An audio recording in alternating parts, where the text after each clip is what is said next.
કોઈ સભા કરવાની જરૂર નથી। તમારો સાંસદ મનસુખભાઈ એવું ભૂત છે કે જે એકે ગામમાં ના ગયું એવું બને છે। મનસુખભાઈનો પ્રચાર અગર કોઈ સારામાં સારો કરી શકે તો મનસુખભાઈ પોતે જ કરી શકે। હું તો અહીંયા પ્રભારી હતો, નાની વાત માટે ઝઘડો કરી દે, ગાળ કાઢી દે, પણ વાત ભરૂચના મતદાતાની હોય, પોતાની ના।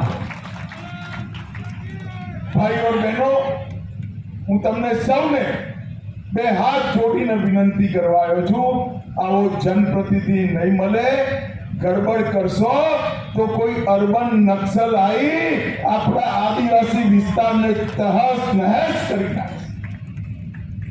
ભૂલ ના કરતા એ કહેવા જ હું ભરૂચ આવ્યો છું। ભારતીય જનતા પાર્ટી નરેન્દ્રભાઈના નેતૃત્વમાં આ લોકસભાની ચૂંટણી લડી રહી છે। મિત્રો, 2014 નું પેલું ભાષણ નરેન્દ્રભાઈનું યાદ કરો।